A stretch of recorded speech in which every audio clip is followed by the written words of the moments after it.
श्री इष्ट देवता श्री कुल देवताभ्यो नमः। श्री परम दयाल वे नमः।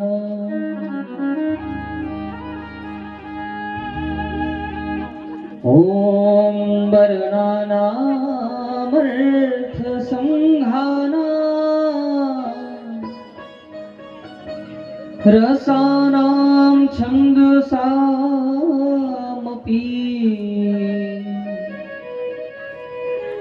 मंगलानां च कर्तारो वन्दवाणि विनायको।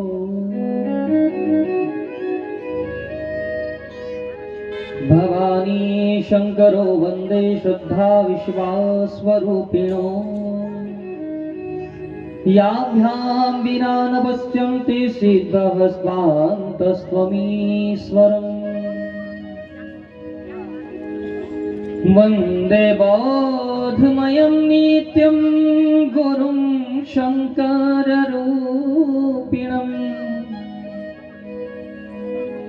यमाश्रितो हि वक्रोऽपि चंद्र सर्वत्र बन्धते। कृष्णाय वासुदेवाय देवकी नंदनाय च नंदगोपकुमाराय श्री गोविंदाय नमो नमः।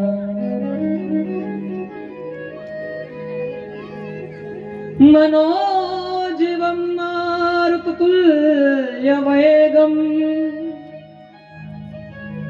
जितेन्द्रियं बुद्धिमतां वरिष्ठम्। वातात्मजं वानरयूथमुख्यम् श्रीरामदूतं शरणं प्रपद्ये। लोकाभिरामं रणरङ्गधीरं राजीवनेत्रं रघुवंशनाथं। कारुण्यरूपं करुणाकरन्तं श्रीरामचन्द्रं शरणं प्रपद्ये। हरे कृष्ण कृष्ण कृष्ण हरे हरे। हरे राम राम राम हरे हरे। आइए हनुमंत पधारिए मैं कथा कहूँ मति अनुसार। मोरे कंठ विराजो प्रेम सो बीजो राम भक्ति को दान। जय जय श्री राधा रमण जय जय नवल किशोर। जय गोपी चित चोर प्रभु जय जय माखन चोर। जय गोपी चित चोर प्रभु जय जय माखन चोर। बोल श्री बाल कृष्ण लाल की जय। श्री रास बिहारी लाल की जय। श्री कुंद बिहारी लाल जय। जय जय श्री राधे जय जय श्री राधे जय जय श्री राधे।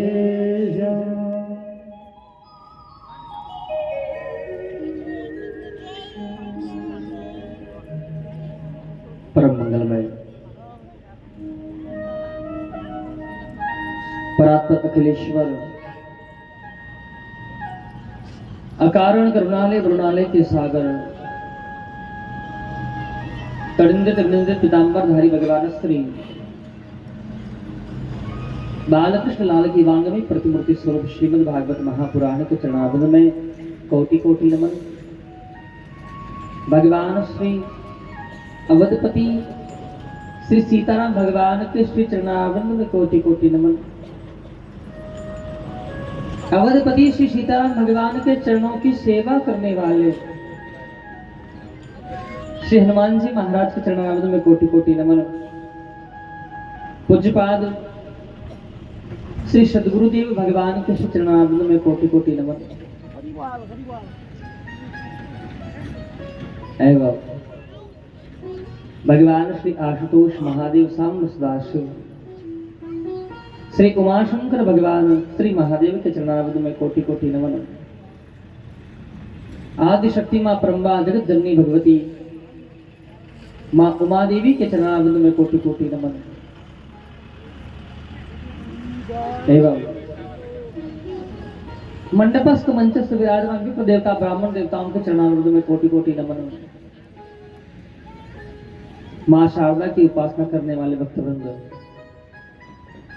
एवं जितने भी भक्तवृंद यहाँ अत्र तत्र स्थान से पधारे हैं, उन समस्त प्यारे प्यारे श्रोताओं को जो प्रेम पूर्वक कथा को श्रवण करेंगे, जो बीच बीच में बातें करेंगे, जो ध्यान से कथा सुनेंगे, जो आराम से कथा सुनेंगे आंख बंद करके, उन समस्त गोविंद के परम लाडले भक्तों को कथा के शुभारंभ में हमारा भाव भरा, स्नेह भरा, प्रेम भरा जय श्री कृष्ण प्रेम से बोलेंगे, बोलो राधे राधे।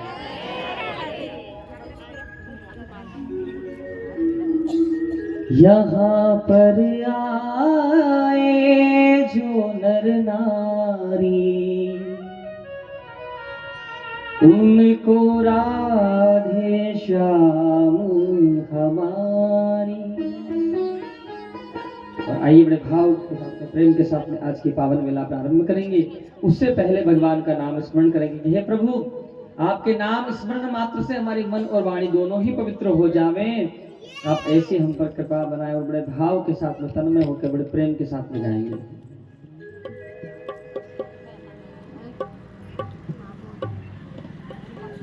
ओ जय राधे राधे राधे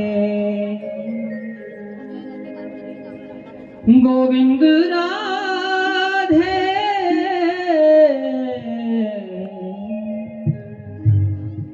गोविंद राधे गोपाल राधे जय राधे राधे राधे। बड़े प्रेम के साथ में 40 वक्त बड़े भाव से गाएंगे। जय राधे राधे राधे गोविंद राधे राधे राधे राधे गोविंद राधे राधे राधे राधे गोविंद राधे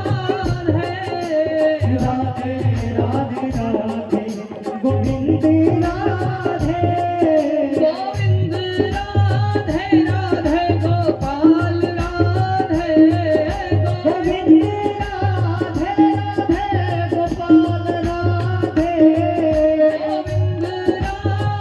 राधे गोपाल राधे गोविंद राधे राधे गोपाल राधे गोविंद राधे राधे गोपाल राधे जय राधे राधे राधे गोविंद राधे राधे राधे राधे गोविंद राधे जय राधे राधे राधे गोविंद राधे राधे राधे राधे गोविंद राधे।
पंक्तियों को बड़े प्रेम से गाने का प्रयास कीजिएगा। अब आप कह दो कि महाराज हमको गाना नहीं आता है तो कैसे गाएंगे? राग से नहीं गा सकते हो तो क्या इसका अर्थ ये नहीं है कि आप गा नहीं सकते हो? ध्यान दीजिएगा, आप गाने का प्रयास कीजिए। भगवान राग को नहीं देखता है, भगवान अनुराग को देखता है। जो राग में रहता है ना, भगवान उससे दूर रहता है, और जो भगवान से अनुराग में रहता है उसके भगवान बहुत करीब रहता है। इसलिए बड़े प्रेम से गाने का प्रयास कीजिएगा और अनुराग से गाइएगा, बड़े प्रेम से गाइएगा। एक आस मेरे दिल की प्रभु जी, एक आस मेरे दिल की प्रभु जी, एक आस मेरे दिल की प्रभु जी, एक आस मेरे दिल की प्रभु जी, मैं सूरत तेरी निहारा करूं, मैं सूरत तेरी निहारा करूं, मैं सूरत तेरी निहारा करूं, मैं सूरत तेरी निहारा करूं, तेरा ज्ञान धरूं, तेरा ध्यान करूं, तुम मान करो मैं मनाया करूं, तुम मान करो मैं मनाया करूं, तुम मान करो मैं मनाया करूं। और बड़े प्रेम से गाएंगे ये पंक्ति को सभी। ओ तेरे भक्तों की भक्ति करूं मैं सदा, तेरे भक्तों की भक्ति करूं मैं सदा। हे भगवान गोविंद, मैं आपका दास तो नहीं बन सकता हूँ, लेकिन आपके भक्तों का भक्त अवश्य बन सकता हूँ नाथ। तेरे भक्तों की भक्ति करूं मैं सदा, तेरे भक्तों की भक्ति करूं मैं सदा, वो तेरे भक्तों की भक्ति करूं मैं सदा, तेरे भक्तों की भक्ति करूं मैं सदा, तेरे चाहने वालों को चाहा करूं मैं, तेरे चाहने वालों को चाहा करूं, तेरे चाहने वालों को चाहा करूं मैं, तेरे चाहने वालों को चाहा करूं। जय राधे राधे राधे गोविंद राधे, राधे राधे राधे गोविंद राधे, जय राधे राधे राधे गोविंद राधे, राधे राधे राधे गोविंद राधे, गोविंद राधे राधे गोपाल राधे, गोविंद राधे राधे गोपाल राधे, गोविंद राधे राधे गोपाल राधे, गोविंद राधे राधे गोपाल राधे, जय राधे राधे राधे गोविंद राधे, राधे राधे राधे गोविंद राधे, जय राधे राधे राधे गोविंद राधे, राधे राधे राधे गोविंद राधे, जय राधे राधे राधे राधे राधे राधे राधे राधे राधे राधे राधे राधे राधे राधे राधे राधे जय राधे राधे राधे राधे राधे राधे राधे राधे राधे राधे राधे, जय जय श्री राधे, जय जय श्री राधे, जय जय श्री राधे।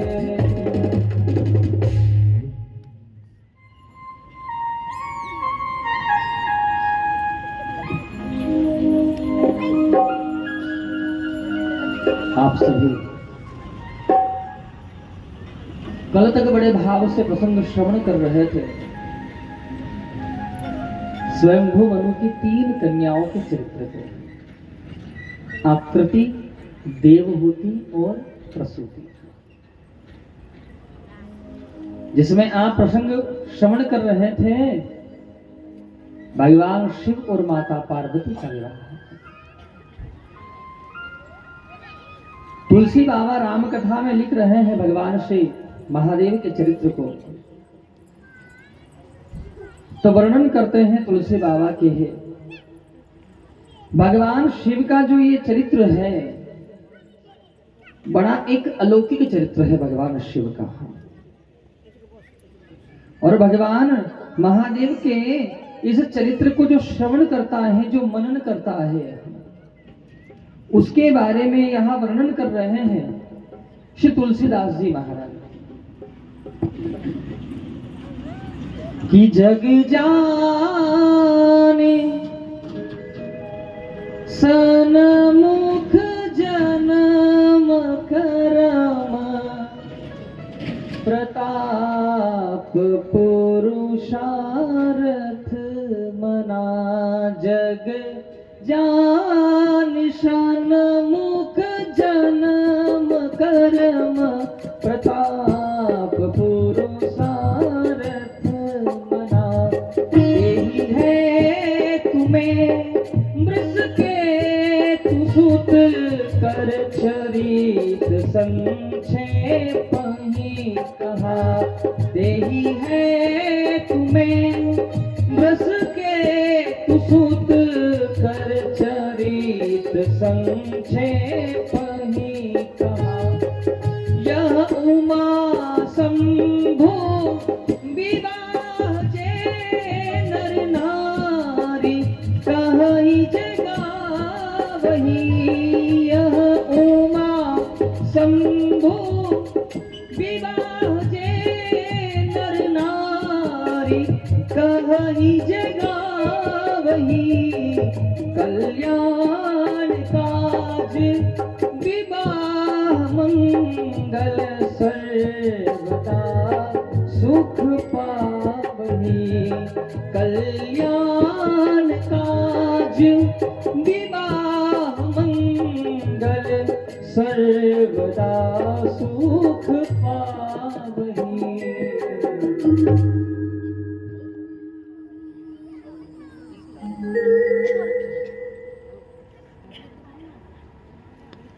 तुलसी बाबा लिख रहे हैं कि भगवान शिव और माता पार्वती का जो विवाह चरित्र है, इसको क्यों श्रवण करना चाहिए, बहुत सावधानी से सुनिएगा। ये कल्याण काज विवाह मंगल सर्वदा सुख पावही।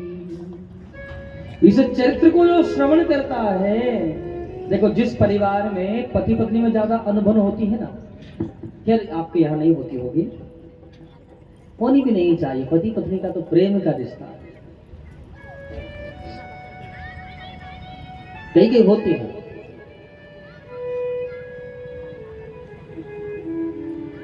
विवाह होता है, विवाह से पूर्व जो कन्या है ना, वो जब लड़का लड़की एक दूसरे को मैंने संबंध जब हो जाते हैं, जब बात करते हैं, तो उस समय उनको कहते हैं चंद्रमुखी।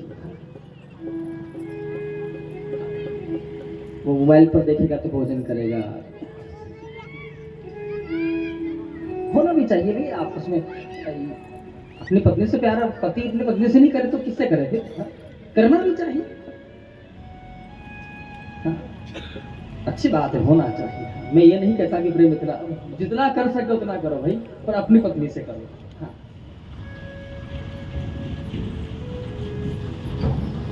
राम कथा में वर्णन आता है, तो रावण बड़ा उदास बैठा था,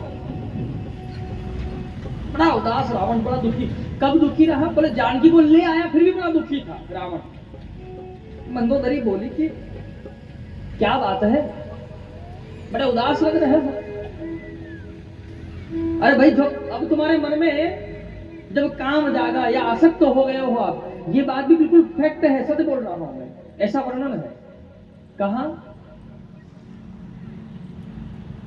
कि जब शूर्पणखा ने आकर के माता जानकी का, सबसे पहले शूर्पणखा ने आकर के रावण से ये कहा कि दो राजकुमार हैं, सुंदर से हैं, और उन्होंने मुझे ये कुरूपीकरण करके भेज दिया, मेरा नाक कान काट दिया। रावण ने क्या कहता? रावण कहता है तूने कोई गलती की होगी। रावण को कोई फर्क नहीं पड़ा। लेकिन जब शूर्पणखा ने माता जानकी के स्वरूप का वर्णन किया, सौंदर्य का वर्णन किया, तो रावण को बुखार हो गया। और बुखार कौन सा है? बोले काम रूपी बुखार हुआ है। ऐसा प्रसंग लिखा है किसमें? वाल्मीकि रामायण में। हाँ, वाल्मीकि रामायण में वाल्मीकि ऋषि लिखते हैं कि रावण को बुखार हो गया। द्वारपालों ने पूछा कि आज महाराज क्यों नहीं आते? तो वर्णन करते हैं कि बुखार हो गया। बोले किसके? बोले जानकी के स्वरूप का बुखार है उसको। तो मंदोदरी कहती है कि भाई अब जब तुम्हारी ऐसी तबीयत बिगड़ गई थी, तुम जाकर के जानकी को हरण कर ले आए हो, अब तो तुम्हें प्रसन्न रहना चाहिए। जिसको तुम पाना चाहते हो उसे ले आए हो। रावण बड़ा उदास। रावण ने कहा क्या बताऊं, जानकी को ले तो आया हूं लेकिन बस उसे पा नहीं सकता। बोले क्यों? अरे तुम तो मायावी हो, कई प्रकार के वेश धारण कर सकते हो। राम बनकर के जाओ, माता जानकी वैसे ही तुमको अपना लेगी। तुम राम जब साधु महात्मा बनकर के जा सकते हो तो राम बनकर चले जाओ, जानकी तुमको राम ही समझेगी। रावण कहता कि जैसे ही रावण ने ये बात सुनी तो रावण का माथा और घूम गया, रावण और दुखी हो गया, इस पर रोने लगा। मंदोदरी कहती है कि क्या बात हो गई थी? बहुत सावधानी से सुनिए इस प्रसंग को, बड़ा अद्भुत चरित्र है।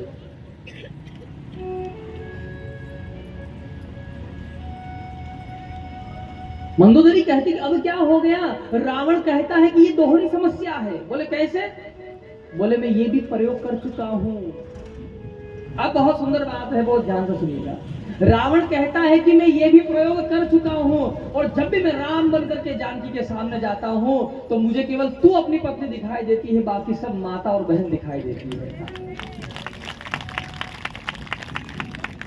ये आदर्श है भगवान श्री राम के चरित्र का, ये मर्यादा है भगवान राम के चरित्र की, कि जो भी उस स्वरूप को धारण करता है उसमें वो अपने आप पनप जाता है, लाना नहीं पड़ता है। तो मैं बता रहा था, पहला विवाह से पूर्व जो है वो कन्या वो वर जो एक दूसरे को पसंद करते हैं या बात करते, तो पहले विवाह से पहले क्या होती है? वो क्या होती है? थोड़ा जोर से बोलिएगा। अब बाबू सुना तो मत कहना। अभी वही पहले वर्ष शादी नहीं, उससे पहले वो चंद्रमुखी होती है, और शादी हो जाती है उसके बाद 2-3 नन्हे मुन्ने से हो जाते ना, एक इधर एक इधर। जब एक इधर पकड़ के चले और एक ऐसे तो समझोगी वो सूरजमुखी। फिर वो चंद्रमुखी से हो जाती है सूरजमुखी। सूरजमुखी में ये बड़ा अच्छा है। हाँ, ठंडी का टाइम रहता है तो सूरज बहुत अच्छा लगता है, और गर्मी का समय रहता है तो बहुत तपता है। हाँ, तो फिर पत्नी क्या हो जाती है? अच्छा, आप डर के मारे नहीं बोल रहे हो क्या? हाँ, देख लीजिएगा, आगे ना बैठा हो, पीछे हो तो कोई बात नहीं चलेगा। उनको थोड़ी पता कौन जवाब दे रहा है। हाँ, बिंदास जवाब। और जैसे ही 2-4 साल और निकल जाते हैं शादी के, उसके बाद ना तो वो चंद्रमुखी रहती है और ना ही सूरजमुखी रहती है। फिर क्या रहती है? वो डर बहुत है। इतना डरते हो? प्रेम होना चाहिए, डर नहीं होना चाहिए। हाँ, फिर वो हो जाती है। अच्छा, आप जो है बता सकते, आप ऐसे अपनी तारीफ कर सकते हो, बाकी और दूसरी किसी की हिम्मत नहीं है। फिर जरा सी बात होती है तो धीरे से नहीं, जोर से फटती है फिर से। तो भाई ध्यान दीजिएगा, जिस परिवार में नोक झोंक सब चलता है, स्थिति सुख आता है तो दुख भी आता है। वैसे मीमांसा शास्त्र कहता है कि सुख और दुख दोनों कुछ नहीं होता है। मीमांसा शास्त्र कहता है कि ना तो जगत में सुख होता है और ना ही जगत में कोई दुख होता है। ये मनुष्य के मन की कल्पनाएं हैं सब। जहां इसको व्यवस्था अच्छी लगती है ये इसके सुख हो जाता है, जहां इसको व्यवस्था ठीक नहीं लगती यही इसके लिए दुख हो जाता है। और कभी परिवार में झगड़ा इत्यादि होता रहता हो, नोक झोंक चलती है, तो उसको चाहिए कि भगवान शिव के विवाह की कथा को पढ़े या सुने या उसको समझे। और ये बात मैं नहीं कह रहा हूं, तुलसी बाबा लिख रहे हैं कि जो इस कथा को गाता है, सुनता है, पढ़ता है, कल्याण काज विवाह मंगल सर्वदा सुख पावती, उसको सर्वत्र से सुख मिलता है। ऐसे अद्भुत कथा है भगवान शिव और माता पार्वती के विवाह की कथा। आप बड़ी धूमधाम से कल कथा को श्रवण किए हैं। सूक्ष्म रूप से मैंने वो प्रसंग आपको श्रवण करवाया है।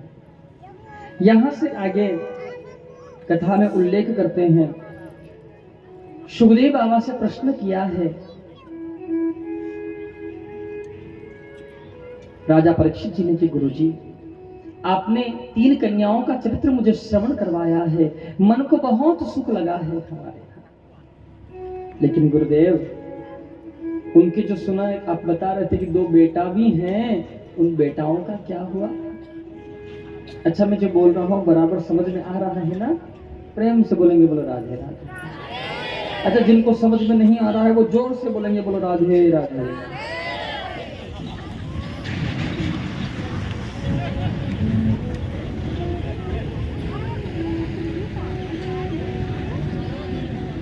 एक बार की बात है कि एक गांव था। गांव आपके गांव के जैसे ही रहा होगा, आपको देख करके याद आया तो आपके जैसे ही रहा होगा, इसमें कोई संदेह नहीं। तो महात्मा जी आए गांव में। महात्मा जी मेरे जैसे ही रहे होंगे बेचारे, ज्यादा पढ़े लिखे नहीं थे।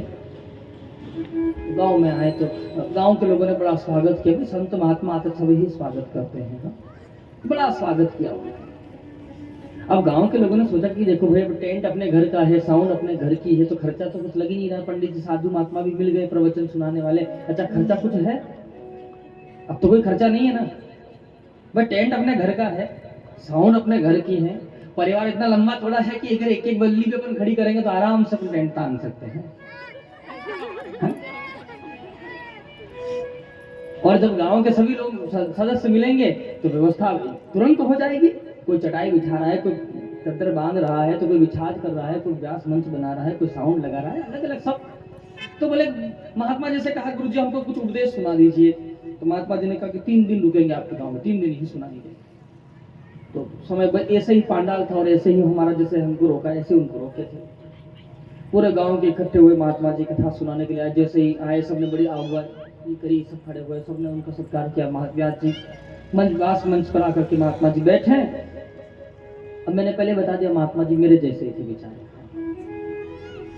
महात्मा जी आते ही बोले कि भाई आरती वगैरह सब हो गया, तो बोले कि भाई एक बात बताइए, आप में से समझदार लोग कितने हैं? हाथ खड़े कर दो। जैसे देखो ये उठे, दो तो उठ ही गए। इन्होंने कहा हम तो समझदार हैं, हम मूर्ख नहीं हो सकते। कितने समझदार हो? हाथ खड़े कर दो। तो सबने हाथ खड़े कर दिए, जैसे भी आप कर रहे, कोई अभी कर रहे, कोई कभी कर रहे। मैंने कहा ना आपके जैसे रहे तो बिल्कुल कहीं आप ही तो नहीं थे जी। मैं आप ही गधा आपको परोस जा रहा हूँ।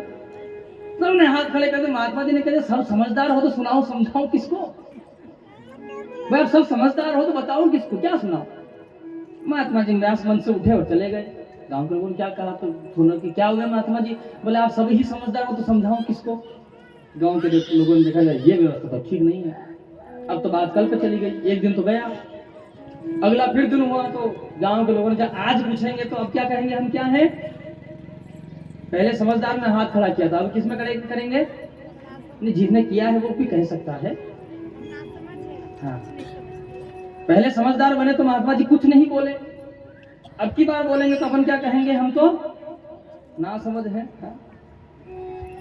अब दूसरे दिन फिर आए महात्मा जी, वही टाइम हुआ और जैसे मंच पे आए और माइक पकड़े सीधे महात्मा जी, और जैसे यही प्रश्न फिर उनका दूसरा दिन। हाँ भाई बताओ, हम आपको प्रश्न तो सुनाएंगे, प्रवचन भी सुनाएंगे, लेकिन आप में से समझदार कितने हैं और मूर्ख कितने हैं? तो समझदार का कहा तो किसी ने हाथ नहीं खड़ा किया। बोले मूर्ख कितने हैं? तो सबने हाथ खड़े कर दिए। तो महात्मा जी ने कहा मूर्खों को क्या समझाऊं? भाई थोड़ा बहुत कुछ समझदार हो तो उसको समझाएं भी सही, थोड़ा बहुत। हाँ, थोड़ा बहुत ना समझो, बिल्कुल मूर्ख ही है। जब आगे लाइन ही कटी हुई है, अब यहाँ खूब पावर लगाओ तो आगे बिजली तो जाएगी नहीं। महात्मा जी मंच से उतरे, फिर चले गए रूम पे। गांव के लोगों ने मीटिंग लगाई। अब की बात पूछेंगे तो आधे तो कह देंगे कि हम समझदार हैं, क्योंकि माताओं से समझदार दुनिया में कोई नहीं हो सकता। तो आप तो बिल्कुल बात सत्य है। बिना पढ़ी माताएं भी, बिना लिखे माताएं भी 24 घंटे बिना चैप्टर पर प्रवचन दे सकती हैं, इतना सामर्थ्य है इनमें। पुरुष नहीं दे सकते। उनमें इतनी कैपेसिटी है बोलने की कि सुनने वाला हार सकता है, लेकिन बोलने में माताएं हार नहीं सकती। खैर आपके यहाँ नहीं हो सकता है ऐसा। अब माताओं ने कह दिया, आधे बोले, आधे तो हम समझदार कह देंगे, आधे कह देंगे हम तो मूर्ख हैं।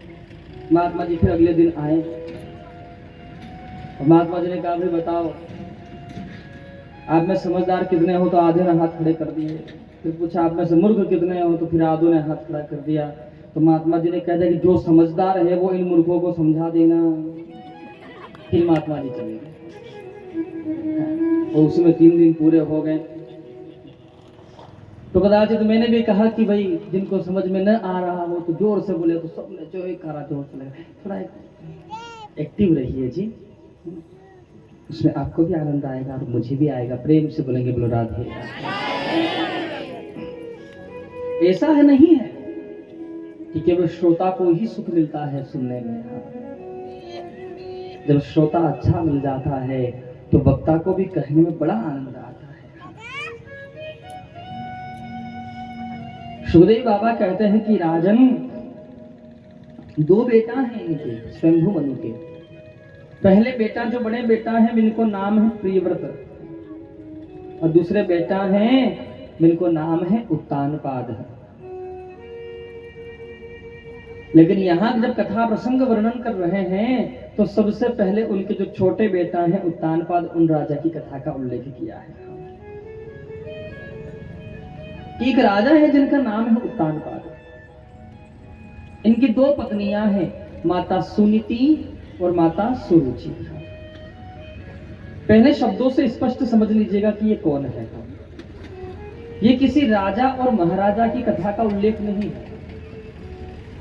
उत्तानपाद का शाब्दिक अर्थ होता है जिसके पांव हो ऊपर और सर हो नीचे, उसे कहा है उत्तानपाद।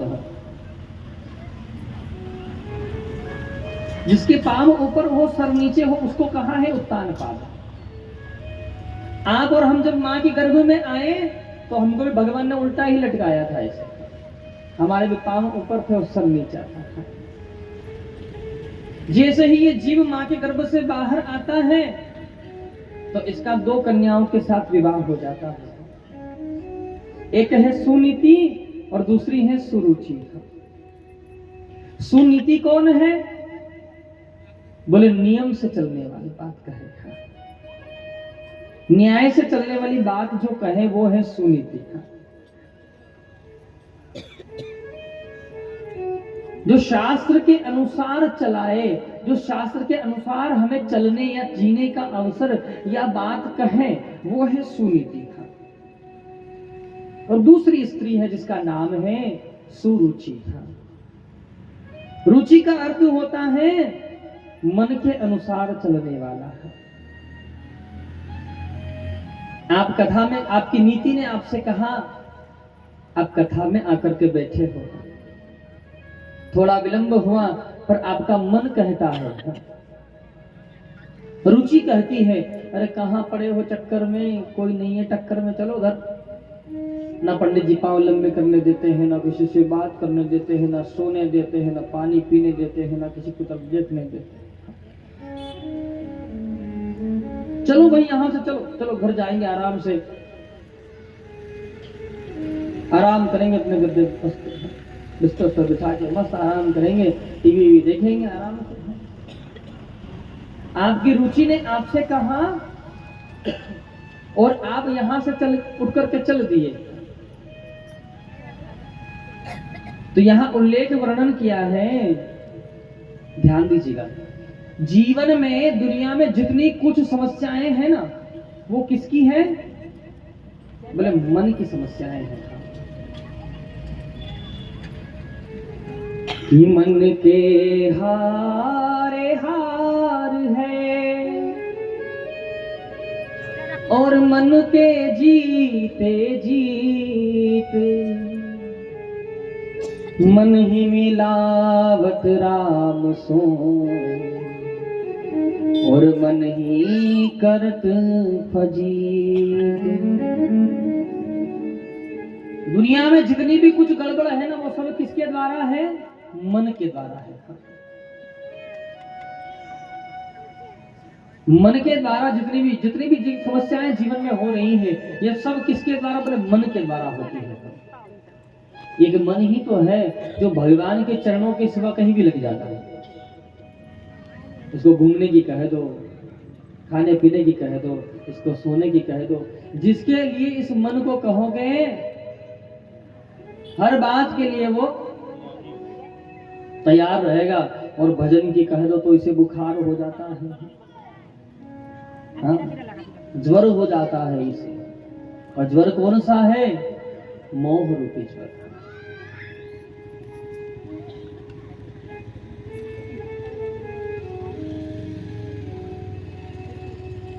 प्रेम से बोलेंगे तो राधे राधे। तो राजा की भी दो पत्नियां हैं, माता नीति और माता रुचि। दो पत्नियां हैं राजा की। अब राजा का छोटी रानी विशेष मन होने के कारण बड़ी रानी को महल से निकाल दिया है। पर्णकुटी बना करके माता नीति वन में रहने लगी और वन में रहती है, भगवान की खूब सेवा करती है, भगवान की अर्चना करती है। लेकिन इस समय माता गर्भवती है। प्रभु की कृपा हुई है और माता को एक पुत्र का जन्म हुआ है, जो भगवान श्री गोविंद के अनन्य भक्त हुए हैं, जिनका नाम हुआ है, बोले श्री ध्रुव जी महाराज की। ध्रुव बाबा को जन्म भयो है।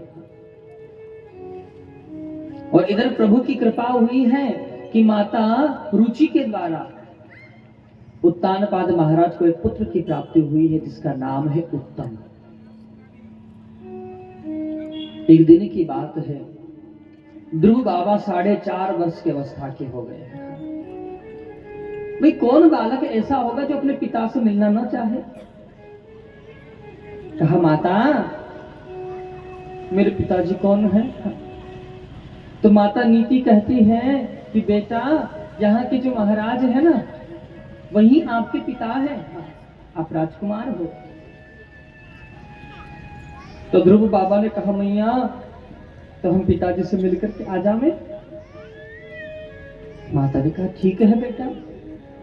अब जैसे ही ध्रुव बाबा गए हैं, राजमहल में प्रवेश किए, उस समय उत्तानपाद महाराज अपने छोटे बेटा उत्तम को अपनी गोद में लेकर के बैठे थे। और जैसे ही ध्रुव जी महाराज वहां पर पधारे, राजा ध्रुव जी महाराज को अपनी गोद में बिठाना चाहते हैं क्योंकि उनके बड़े पुत्र हैं वो,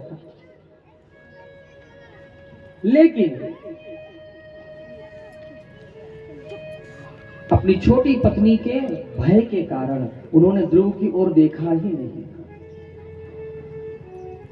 माता सुरुचि उठ करके आई है, ध्रुव का हाथ पकड़ा और ध्रुव को डांटते हुए कहा कि ध्रुव तुम्हें अगर पिता महाराज की गोदी में बैठना है ना, इस आसन पर बैठना है, तो जाओ वन में जाओ और वन में जाकर के भगवान की तपस्या करना।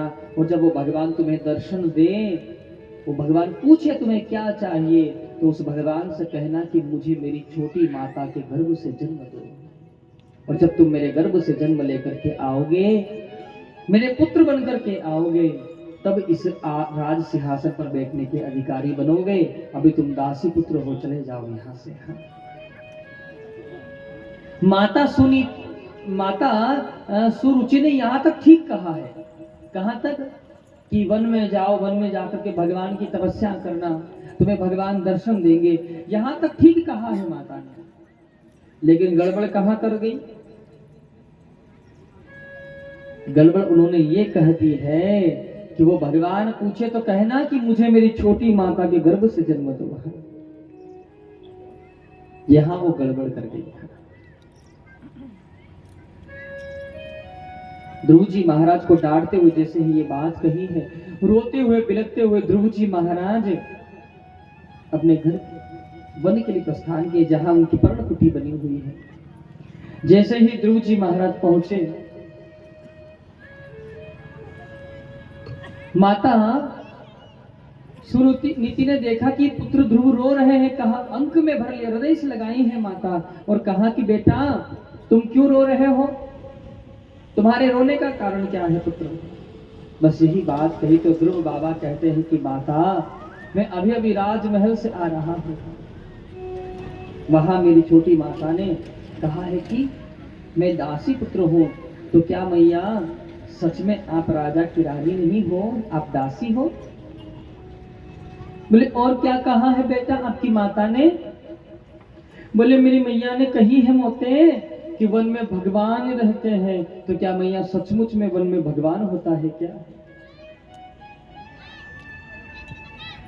माता सुनीति मन में विचार कर रही है कि मैं अपने पुत्र को कह दूं कि बेटा वन में कोई भगवान नहीं होता है, तो मेरे पुत्र के मन में बदले की भावना जाग जाएगी।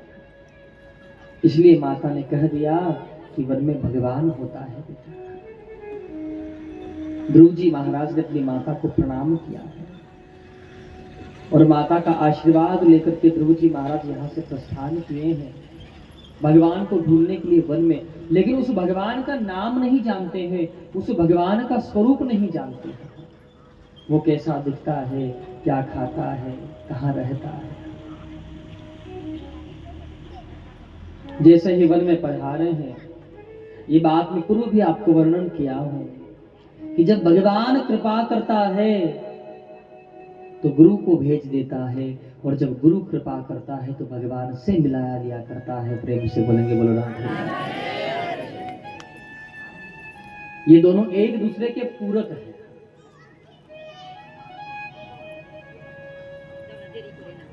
इस बात की पुष्टि श्री राम कथा में वर्णन करते हैं।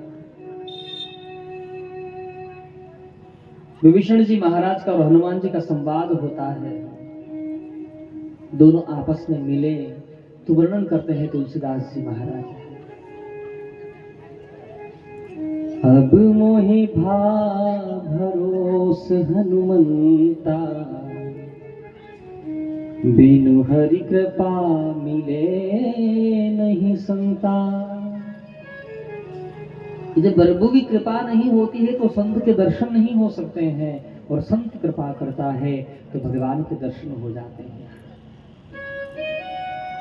विभीषण जी महाराज और हनुमान जी श्री राम कथा के ऐसे दो पात्र हैं। कैसे पात्र हैं दोनों कि हनुमान जी महाराज ने राम जी के दर्शन किए लेकिन माता जानकी को कभी देखा नहीं था, और विभीषण जी ने माता जानकी को देखा लेकिन राम जी को कभी देखा नहीं था। दोनों मिले आपस में, तो हनुमान जी महाराज ने विभीषण जी को राम जी से मिला दिया, और विभीषण जी महाराज ने हनुमान जी को माता जानकी से मिला दिया है। प्रेम से बोलेंगे बोलो राधे। दोनों ने एक दूसरे को एक दूसरे से मिलाया है। हनुमान जी कहते मैं सब तरफ घूम करके आया लेकिन माता जानकी कहीं नहीं मिली, कहाँ है भैया। तो बोले अशोक वाटिका में माता जानकी है। विभीषण जी कहते क्या मुझे, मैं दैत्य कुल में मेरा जन्म हुआ है, क्या मुझे भगवान अपना दास स्वीकार करेंगे। तो हनुमान जी कहते हैं कि भैया जब एक बंदर के ऊपर प्रभु कृपा कर सकते हैं तो फिर आपके ऊपर क्यों नहीं करेंगे। आप चलिए निसंकोच होकर के प्रभु के शरणागत हो जाइए, वो दीन बंधु है प्रभु, सब पर कृपा करता है, आप पर भी कृपा करेगा। ध्रुव जी महाराज वन में गए, नारद बाबा दर्शन दिए हैं ध्रुव जी को। कहा तो नारद जी जैसे सन्मुख आए तो ध्रुव जी ने साष्टांग प्रणाम किया है, साष्टांग दंडवत प्रणाम किए हैं ध्रुव जी महाराज। नारद जी ने पूछा बेटा आप कौन हो। तो ध्रुव बाबा कहते हैं हमारो नाम ध्रुव है, हम उत्तानपाद महाराज के पुत्र हैं। तो नारद जी ने कहा बेटा वन में क्या कर रहे हो। बोले महाराज हमारी माता श्री ने कहा है कि वन में भगवान होता है, बस उसी भगवान को ढूंढने के लिए आए हैं। तो नारद जी कहते हैं भैया यहाँ वन में कोई भगवान नहीं होता है, यहाँ तो बब्बर शेर रहता है प्यारे। जाओ घर चले जाओ, भाग जाओ, नहीं तो वो शेर तुमको खा जाएगा और तो भी ना पड़ेगी भैया तुम्हारी। जैसे ही ये बात कही है तो ध्रुव जी महाराज कहते हैं कि मुझे मेरी माता के वचन पर पूर्ण विश्वास है। मेरी माता ने कहा है कि वन में भगवान होता है तो मैं अवश्य ही भगवान को ढूंढूंगा। आपको डर लग रहा हो महाराज तो आप यहां से चले जाइए। नारद जी ने ये बात इसलिए पूछी है कि इसका संकल्प तो मजबूत है कि नहीं है। संकल्प जब मजबूत होता है तब ही फल की प्राप्ति हो पाती है।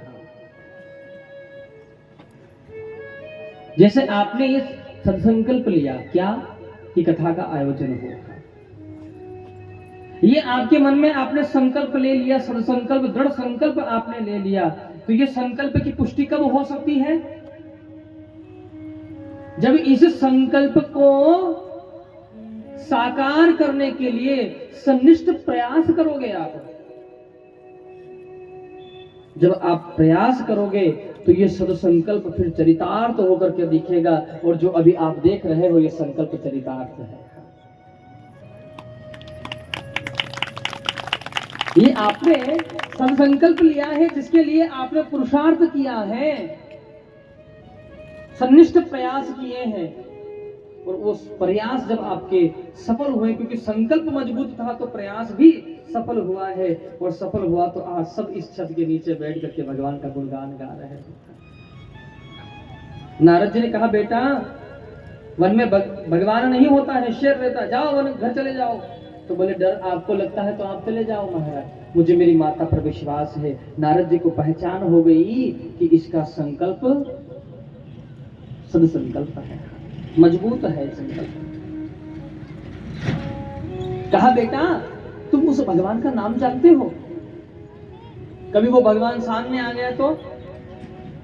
अच्छा एक बात बताइए, अभी आप यहां से कथा सुनकर अपने घर को जाएंगे, और कभी ऐसा ठाकुर जी कृपा कर दे कैसी कि वही राम जी या वही श्याम जी आपकी कथा सुनने के भाव पर प्रसन्न हो जावे, और आप जैसे घर को जाओ तो आपके घर पे आपको तैयार मिले कि हम प्रकट हो गए हैं, आपके घर पे ठाकुर जी प्रकट हो जावे, या आप जाओ उससे पहले तैयार मिले ठाकुर जी आपको वहीं पर बैठे हुए, तो क्या आप उनको ठाकुर जी समझोगे? सोच में पड़ गए। भगवान समझोगे? समझ लोगे? या ये समझो कि कौन बहरूपिया देखो डोंग बनाकर घूम रहा है? आप उससे भी पूछ लोगे क्या सच में आप भगवान हो? क्योंकि हमको मूर्ति पर पूर्ण विश्वास है, लेकिन वो भगवान जब सामने आ जाता है तो उस पर हमको विश्वास नहीं होता है। श्रीमद् भागवत महापुराण उल्लेख करती है, जामवान जी महाराज के सामने भगवान श्री कृष्ण आए, जामवान जी पहचान नहीं पाए। जामवान जी ने कहा मैं कैसे मान लूं कि आप ही मेरे प्रभु राम हो? राम जी ने कहा कैसे मानोगे? तो बोले मुझे उसी स्वरूप के दर्शन कराओ जैसे मैंने देखा था वैसा।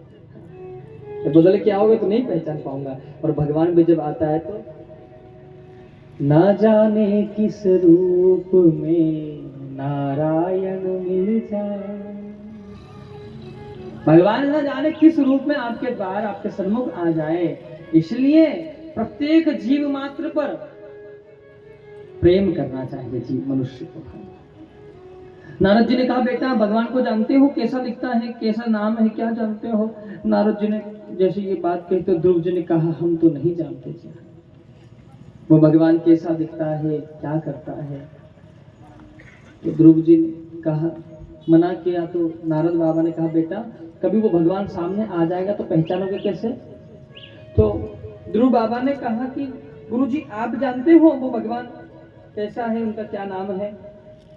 4.5 वर्ष का बालक क्या पूछ सकता है भला इसके अलावा। जैसे ही ये बात कही तो नारद जी ने कहा हाँ मैं तो जानता हूं। तो ध्रुव जी महाराज कहते तो आप भी नाम दान दे दीजिए ना गुरु जी को। तो नाम दान देते हैं श्री नारद जी महाराज। ओम नमो भगवते वासुदेवाय प्रद्युम्नाय अनिरुद्धाय नमः संकर्षणाय च। और कहा बेटा इस नाम का जाप करना, भगवान का स्मरण करना, वो प्रभु कृपा करेंगे सो तुम्हें दर्शन देंगे। ये बात बोलकर नाम दान देकर के नारद जी महाराज जाने लगे। तो ध्रुव जी महाराज के मन में एक प्रश्न आ गया। जाते हुए गुरु जी को रोके, गुरु जी रुको रुको न, रुक जाओ।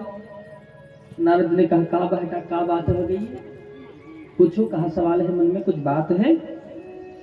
तो ध्रुव जी महाराज कहते हैं कि गुरु जी जो नाम आपने हमको दिया है उससे भगवान मिल जाएंगे। नारद जी ने कहा हाँ।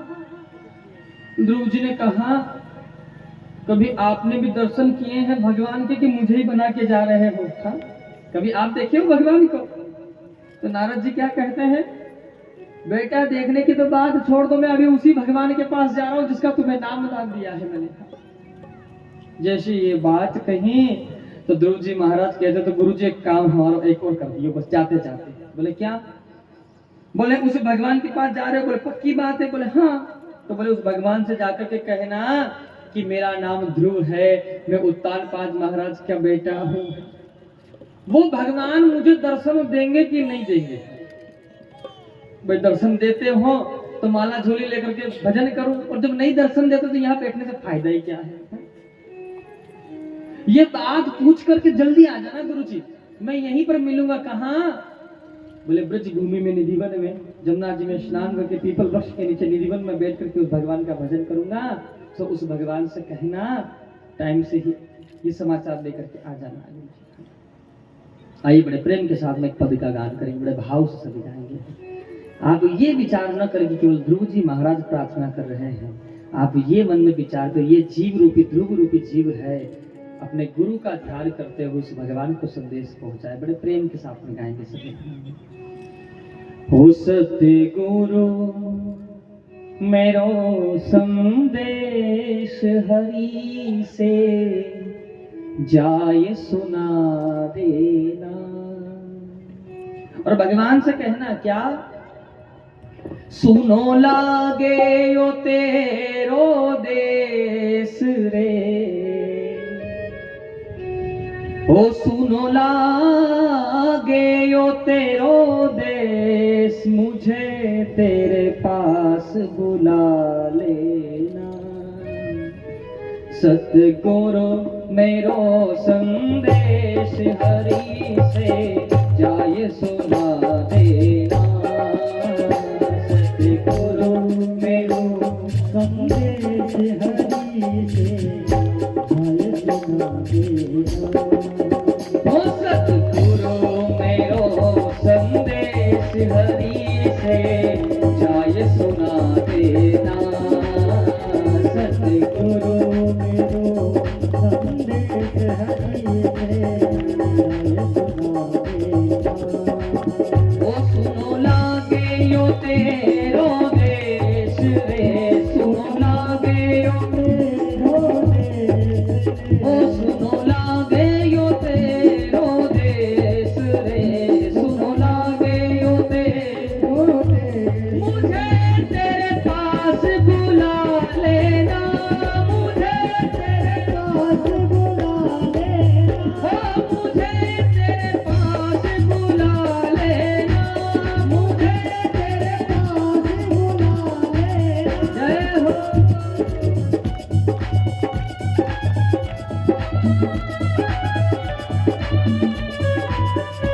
हे हरि।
अटकूं घर घर अटकूं कहीं सहारा न मिल पाए। घर घर अटकूं बड़े प्रेम से गाएंगे सब। ओ घरी घरी अटकूं दरी दरी भटकूं कहीं सहारा न मिल पाए। घर घर अटकूं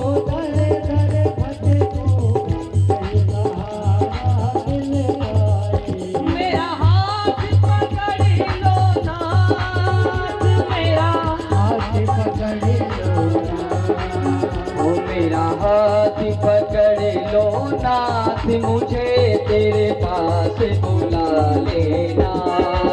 ओ मेरा हाथ पकड़ लो नाथ मुझे तेरे पास बुला लेना। ओ सुनो लागे यो तेरो देश रे सुनो लागे यो तेरो देश रे। ओ सुनो लागे यो तेरो देश रे सुनो लागे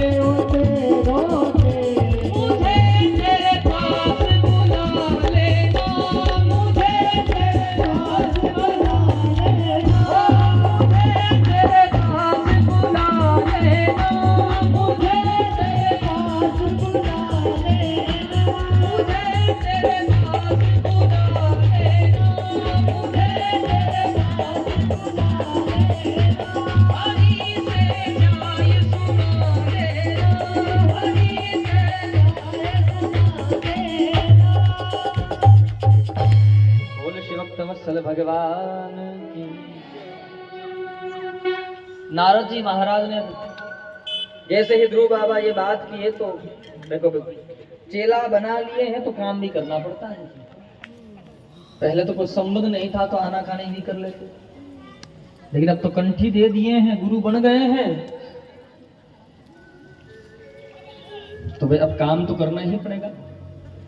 अब शिष्य ने कहा, सीधे नारद जी महाराज पहुंचे हैं, कहा भगवान श्री नारायण के समीप में। भगवान श्री नारायण ने बड़ा स्वागत किया नारद जी का। आओ नारद पधारो, कैसे आगमन हुआ? बोले प्रभु जी क्या बताएं, एक काम से आया हूँ आज।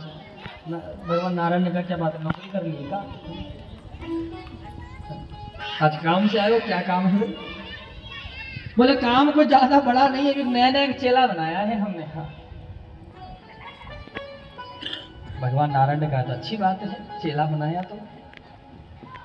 बोले नारद जी ने कहा अच्छी तो क्या बात है प्रभु, वो चेला बड़ा छोटा सा है हमारा। बोले कितना बड़ा?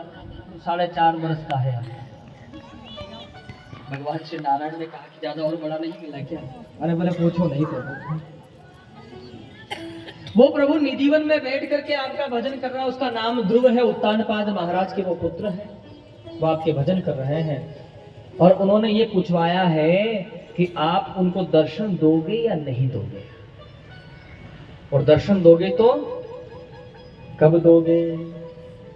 जैसे ही ये बात कही तो श्रीमद नारायण, भगवान श्री नारायण ने ये बात सुनी तो भगवान श्री नारायण कहते हैं कि नारद जी अपने शिष्य से जाकर के कह देना कि जिस पीपल वृक्ष के नीचे बैठ करके वो हमारा भजन कर रहे हैं, उस पीपल वृक्ष में जितने पत्ते हैं उतने 1000 वर्षों के बाद हम उनको दर्शन देंगे। अच्छा, एक वृक्ष में कितने पत्ते होते हैं जी? जो सुन रहे हो बताना है, जो सो रहे हो बातें करें उनको कष्ट बिल्कुल भी मत देना।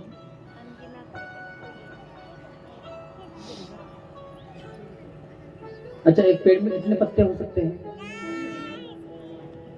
असंख्य हो सकते हैं। हम सोच रहेंगे बहुत सारे पंडित जी ये बात कल ही बोलते तो गिन के आते हैं। हम अपने हमारे वहां पीपल का पेड़ था, हमें गिन लेते बैठे बैठे, काम तो कोई था नहीं। 20 घंटे तो फ्री थे, 4 ही घंटे तो कथा है 3 से 7, बाकी 20 घंटे तो हमारे पास थे, टहनी काट काट कर बैठे बैठे गिन दे कितने पत्ते हैं। जब तुम पूछोगे तो बताएंगे इतने पत्ते। असंख्य पत्ते हैं पीपल वृक्ष में। जैसे ही ये बात कही तो वर्णन कर रहे हैं कि महाराज भगवान श्री नारायण ने कहा जितने पत्ते हैं उतने 1000 वर्षों के बाद, कितने हैं पत्ते हैं उतने हजार वर्षों के बाद देखे। तो नारद जी ने सोचा अभी मैं जाकर के कह दूं कि भगवान तो तुमको हजारों वर्षों असंख्य वर्षों के बाद दर्शन देंगे, छोटा सा बालक है, अभी माला झोली फेंक करके भाग जाए घर को। भूखे भजन न होवे गोपाला, ये लो अपनी कंठी माला। क्या हमसे भजन नहीं होते महाराज? ये माला झोली पकड़ो, जब भगवान को दर्शन ही नहीं देना है तो यहाँ कहाँ बैठे रहेंगे वन में अकेले। नारद जी ने सोचा कि भाई ये बात कहते तो वो अभी घर भाग जाए, बच्चों का क्या है। नारद जी अपने कार्य में व्यस्त हो गए हैं और यहाँ वर्णन कर रहे हैं सुखदेव बाबा कि राजन ध्रुव जी महाराज ने जैसे ही भजन प्रारंभ किया है और पहला महीना प्रारंभ हुआ है उनके भजन करने का, जैसे ही पहला महीना प्रारंभ हुआ है तो ध्रुव जी महाराज 6 दिन तक तो कुछ ग्रहण नहीं करते हैं और 6वें दिन 6 दिन कुछ नहीं ग्रहण करते, 7वें दिन कुछ फल तोड़ करके लाते हैं, उनको ग्रहण करते हैं और भगवान का भजन करते हैं। धीरे धीरे करके उन्होंने 1 महीना व्यतीत कर दिया है और जैसे ही दूसरा महीना प्रारंभ हुआ है उस दूसरे महीने में विगत 3 दिन तक तो कुछ नहीं खाते हैं। चौथे दिन प्रातः क्या करते हैं? अब फल तोड़ करके नहीं लाते हैं, हरी हरी पत्तियों को तोड़ करके लाते हैं, उन्हीं को ग्रहण करते हैं और भगवान का भजन करते हैं। इस प्रकार उन्होंने 2 महीने पूर्ण कर दिए हैं। तीसरा महीना प्रारंभ हुआ है, हरी हरी पत्तियों को ग्रहण करना भी बंद कर दिए हैं। जो पतझड़ के समय जो पत्तियां नीचे टूट करके गिर जाती हैं उन पत्तियों को इकट्ठा करते हैं, उनको ग्रहण करते हैं और भगवान का भजन करते हैं। और जैसे ही तीसरा महीना पूर्ण हुआ, चौथा महीना प्रारंभ हुआ है, मात्र केवल जलपान कर रहे हैं, अब कुछ भी नहीं खाते हैं, ना पत्तियों को सेवन करते हैं ना फल का, बस केवल मात्र जलपान कर रहे हैं। और जैसे ही चौथा महीना पूर्ण हुआ है, अब 5वां महीना प्रारंभ हुआ है, जल को भी त्याग दिए हैं, मात्र केवल श्वास ले रहे हैं। और श्वास लेते समय जैसे ही श्वास को रोके, जितने भी देवता थे उन देवताओं के प्राण अवरुद्ध हो गए हैं, घबरा गए हैं सभी देवता। जब देवता घबराए तो भगवान श्री प्रभु के पास पहुंचे, प्रभु अपने भक्तों को जाकर के दर्शन दे दीजिए, बड़ी असुविधा हो रही है हमको श्वास लेने में, हमारी प्राणवायु रुक गई है प्रभु। भगवान श्री नारायण की इच्छा नहीं थी ध्रुव को दर्शन देने की, लेकिन ध्रुव के भजन का यह प्रताप रहा है कि अगले 5 महीने पूर्ण नहीं हुए उससे पहले भगवान श्री नारायण का प्रादुर्भाव होता है। बोल श्री भक्त वत्सल भगवान। भगवान श्री नारायण ध्रुव के सम्मुख पधारे हैं और आकर के कहा कि ध्रुव आंखें खोलो, हम तुम्हारे सामने खड़े हैं। मैं चाहूंगा इस प्रसंग को अब थोड़ा सा सावधानी से समझ लीजिएगा, बहुत समझने का प्रसंग है ये श्रीमद् भागवत महापुराण का ये चरित्र। और कितना शब्द जितनी आप सावधानी रख करके समझ सकते हो उसको प्रयास करिएगा। भगवान श्री नारायण पधारे, ध्रुव आंखें खोलो, हम तुम्हारे सन्मुख हैं। तो ध्रुव नेत्र नहीं खोलते हैं, क्यों? क्योंकि हृदय में जो भगवान की जो छवि है बस उसी के दर्शन कर रहे हैं। जैसे ही प्रभु ने उस हृदय से झांकी को दृष्ट किए हैं, सो झटपटा कर नेत्र खोले तो भगवान के दर्शन हो गए हैं। अब भगवान श्री नारायण ध्रुव को देख रहे हैं प्रभु, और ध्रुव जी महाराज भगवान को देख रहे हैं। ध्रुव की इच्छा है कि मैं भगवान से कुछ कहूं, कुछ बोलूं, लेकिन अभी ध्रुव जी की उम्र कितने बरस की है? कितने बरस के हैं? थोड़ा सा जोर से बोलेंगे, और इतना जोर से कि आपकी आवाज हम सुन लें। अब तो 5 कर दो ना जी, तपस्या भी तो करवाए हो उनसे। 4.5 तो वो थे, 5 महीने ये हो गए हैं, लगभग 5 वर्ष के तो हो ही गए हैं। और पहले का ये समय था कि जब बालक 5 वर्ष का हो जाता था तब वो स्कूल जाता था, एडमिशन उसका तभी होता था, दाखिला प्रवेश तभी होता था। ये अब की बात नहीं है, अब तो दूध पीते बच्चे को भी आप स्कूल भेज दो, वो स्कूल वाले रखेंगे, वो सोचते हैं कि पाल ही लेंगे हमको। हाँ, और पहले बच्चा एक 5th क्लास में, हमको पता है जब हम विद्यालय में पहली बार हमको हमारे पिताजी लेकर के गए थे, तो हमारे जो प्राचार्य थे उन्होंने हमको कहा इस कान से इस हाथ से इस कान को पकड़वाया कि ऐसे अगर तुम्हारा हाथ पहुंचता है तो तुमको हम दाखिला देंगे। हाँ, हाँ, ऐसे पकड़वाए थे, ऐसे करके कान को पकड़वाए और तब हमको पता है अच्छे से। हाँ, अब की बात नहीं है। और बालक एक कक्षा 1 में, कक्षा 2 में, कक्षा 1 या 2 में जाता तब तक उसके पास में एक ब्लैक कलर का बोर्ड टाइप रहता है, उसमें वो चौक से लिखता है। हाँ, अब की बात नहीं है। अब तो जितना वेट उस बच्चे में नहीं है उससे ज्यादा तो उसकी किताबों में वजन है बेचारे की।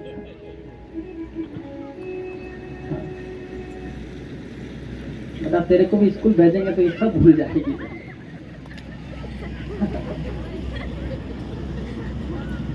अच्छा, बच्चे भी सोचते होंगे कि हम बड़े कब हो जाएं, और बड़े सोचते हैं कि हम बड़े क्यों हो गए, हम तो बच्चे ही बढ़िया थे। जरा सा रोने पर हर एक जिद पूरी हो जाया करती थी। और आज बड़े हो गए हैं। और किसी ने बड़ा ठीक ही कहा है कि खुशियां तो पिता के पैसे पे ही आती है जी, अपने पैसे से तो केवल जरूरतें पूरी होती है।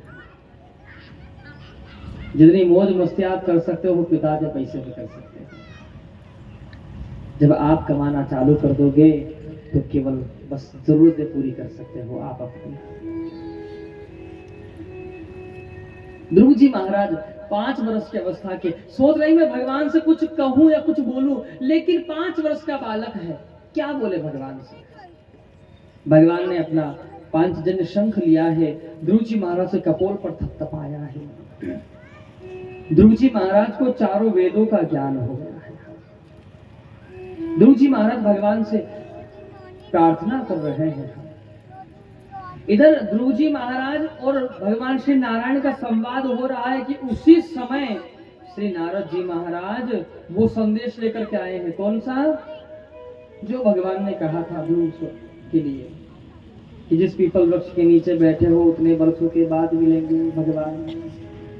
अब जैसे ही संदेश लेकर के नारद जी आ रहे थे, अब आप फिर पूछोगे महाराज बीच में कहां अटक गए। तो नारद जी ने ये सोचा कि अगर मैं पहले ने आपको बताया कि मैं अभी संदेश लेकर के जाऊंगा तो घर ना चला जाएगा, इसलिए नारद जी चाहकर भी वहां आना नहीं चाहते थे। लेकिन अभी नारद जी को पता नहीं, जैसे ही वो आए तो आकर के देखा तो भक्त और भगवान दोनों आमने सामने बात कर रहे हैं। नारद जी ने दूर से ही भगवान को देखा, नारद जी वहीं रुक गए। दुनिया के लोग झूठ बोलते हैं तो समझ में आता है, अपने स्वार्थ के लिए झूठ बोल जाता है मनुष्य, लेकिन दुनिया बनाने वाला भी झूठ बोल रहा है, ये आज पता चला। ये तो अच्छा हुआ मैं संदेश लेकर के नहीं आया, नहीं तो आज ये बात भी प्रसिद्ध हो जाती कि भगवान भी झूठ बोलते हैं और गुरु जी भी झूठ बोलते हैं।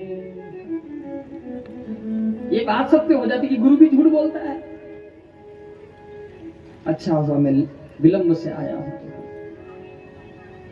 लेकिन नारद जी महाराज ने क्या किया, वहीं पर खड़े खड़े सुन रहे हैं, देख रहे हैं, लेकिन आगे जाने का प्रयास नहीं किया है। ये किसकी पहचान है? बोले ये सच्चे गुरु की पहचान है। एक बड़ा प्रसिद्ध दोहा है, आपने सुना होगा, पढ़ा होगा आपने, बड़ा प्रसिद्ध दोहा है।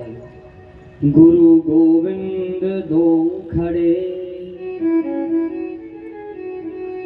काके लागू पार, बलिहारी गुरुदेव की जो गोविंद दियो बता। बड़ा प्रसिद्ध दोहा है, आपने भी सुना होगा, पढ़ा होगा कभी। इसका ये अर्थ है, क्या है अर्थ? इसका ये अर्थ सीधा सीधा पढ़ाया जाता है, बहुत सावधानी से समझिएगा। इसका अर्थ हमको ये पढ़ाया जाता है कि एक गुरु है और एक शिष्य, एक गुरु है जिसके सामने उसका शिष्य खड़ा है, और उस शिष्य के सामने गुरु भी खड़ा है और गोविंद भी खड़ा है। गुरु गोविंद दो खड़े का के लागू पाया। फिर वो शिष्य सोच रहा है कि मैं किसको प्रणाम करूं। ये उसके मन में विडंबना है कि पहले गुरु को प्रणाम करूं कि पहले गोविंद को प्रणाम करूं। वो मन में ये सोच रहा है और फिर क्या आता है, बलिहारी गुरुदेव की जो गोविंद दियो बता। फिर उस शिष्य ने मन में ये विचार किया कि गुरु की कृपा से ही तो गोविंद मिला है, तो पहले प्रणाम किसको करना चाहिए, गुरु को प्रणाम कर लेना चाहिए। गोविंद खड़ा खड़ा बेचारा देख रहा है और उसने गुरु को प्रणाम कर दिया। यही अर्थ लगाते हैं ना, सर हिलाओगे तो मैं समझ जाऊंगा। जो ये इस अर्थ को मानते वो सर हाथ कर देगा, जो नहीं मानते वो ना कर दीजिएगा। लेकिन अब आप समझ लीजिएगा, ये जो दोहा है इसका ये अर्थ नहीं हो सकता है। इसके अर्थ को हमने तोड़ मरोड़ कर अपने अनुसार बना दिया है। किसने बनाया है, मतलब जिसने अपने आप को भगवान समझने का प्रयास किया है उसने इसको तोड़ मरोड़ कर अपने हिसाब से बनाया है। लेकिन इसका अर्थ ये नहीं हो सकता है। इसका अर्थ क्या होगा, अब बहुत सावधानी से सुनिएगा। एक शिष्य है, उसके सामने गुरु भी खड़े हैं और गोविंद भी खड़े हैं। हाँ, अब पहली बात है क्या थी, गुरु गोविंद दो खड़े, दोनों खड़े हैं उस शिष्य के सामने। बहुत सावधान हो जाएगा। अब वो शिष्य सोच रहा है काके लागू पान, वो सोच रहा है कि मैं किसको प्रणाम करूं, पहले गुरु को करूं या पहले गोविंद को। सच्चा गुरु वही है जो अपने शिष्य को देख करके ही पहचान ले कि इसके अंदर क्या चल रहा है। गुरु वही गुरु है ठीक से जो अपने शिष्य की विडंबना को समझ जाए। गुरुजी ने देखा मेरा शिष्य ये सोच रहा है, विडंबना में पड़ गया है कि इसको पहले प्रणाम किसको करना चाहिए, तो आगे लिख रहे हैं बलिहारी गुरुदेव की। बलिहारी का अर्थ होता है कृपा करना। गुरुजी की बलिहारी हुई है। शिष्य तो बेचारा सोच ही रहा है कि मैं पहले प्रणाम किसको करूं, इनको करूं या इनको करूं, किसको करूं। लेकिन यहाँ पंक्ति अब गुरुजी का अपना आता है भाव कि बलिहारी गुरुदेव की, गुरु की बलिहारी हुई है, यानी गुरु की कृपा हुई है। सो गोविंद दियो बताए, उस गुरु ने अपने हाथ से इशारा कर दिया कि मुझे नहीं उस गोविंद को प्रणाम कर दे। प्रेम से बोलेंगे बोलो राधे। गुरु की कृपा हुई है और हाथ से गुरु ने इशारा कर दिया कि मुझे प्रणाम न कर, मैं तो तेरे साथ हूं, तो प्रणाम किसको कर, पहले बोले गोविंद को प्रणाम कर। हाँ। और सच बात है, यही इसका अर्थ हो सकता है, क्योंकि अगर गुरु सोच ले कि मैं पहले आगे हूं तो फिर गुरु जी ने जो नाम दान दिया है वो अपने नाम का ही दे देते, भगवान के नाम को देने की जरूरत क्या थी। फिर भगवान के स्वरूप को दिखाने की क्या जरूरत है, अपना ही फोटो दे देते, इसी फोटो की पूजा करना तेरा उद्धार हो जाएगा। ध्यान दीजिएगा, गुरु शब्द है ना, इसमें श्लेष है। गुरु का अर्थ क्या होता है।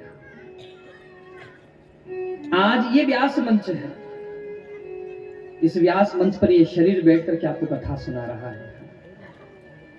कल को ये शरीर नहीं रहेगा तो कोई दूसरा व्यक्ति यहाँ बैठ करके कल आपको कथा सुनाएगा, और वो भी नहीं रहेगा तो तीसरा व्यक्ति बैठ करके आपको कथा सुनाएगा। मंच तो व्यास मंच वही रहेगा, लेकिन ये शरीर जो है ये बदलते चले जाएंगे, लेकिन ये व्यास मंच तो व्यास मंच ही रहेगा।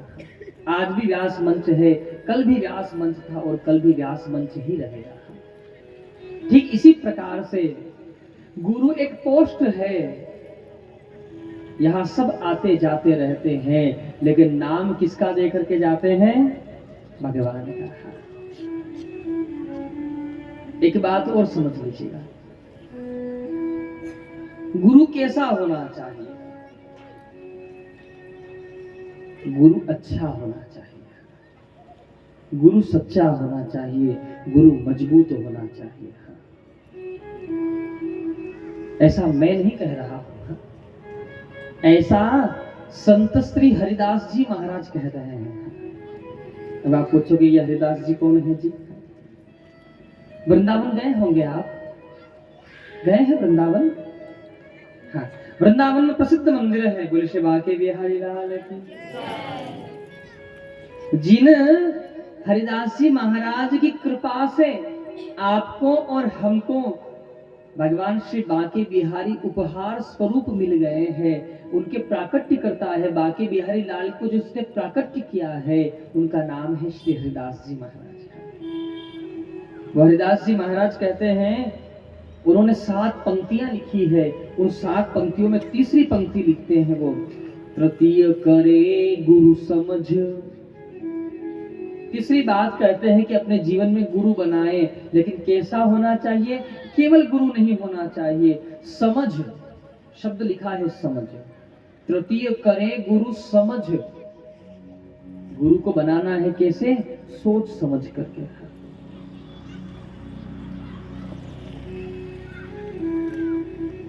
ये बात भी ना समझे तो एक और बात समझ। आपका बालक पढ़ने के लिए विद्यालय गया, अब जिस गुरुजी के वहां वो पढ़ रहा है, उन गुरुजी को भी कुछ याद नहीं है, तो आपका बच्चा क्या पढ़ करके आएगा? हा? वो गुरु कैसा होना चाहिए? ये भी ना समझो तो एक और तर्क देता। सबसे पहले घर में बच्चों के गुरु कौन होते हैं? माता पिता। कौन होते हैं? थोड़ा और धीरे से बोले, कौन होते हैं?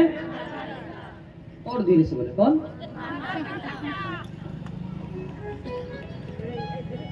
माता पिता गुरु होते हैं।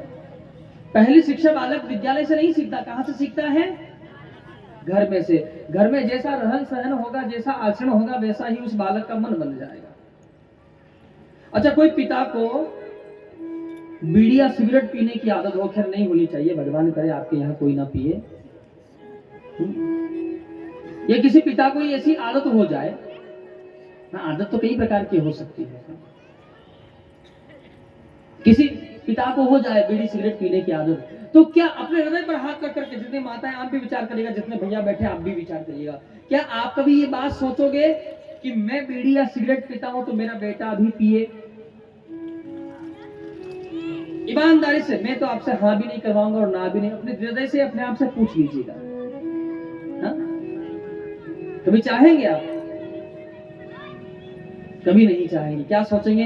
मैं तो पड़ गया हूं इस नर्क में, लेकिन मेरा बेटा इस नर्क में ना पड़े। अब वो पिता चाहता है कि मेरा बेटा धूम्रपान न करे या पाउच न खाए। अब बेटा घर में है तो पिता जेब में हाथ डाला, अपनी वो चौक निकाला सफेद रंग की,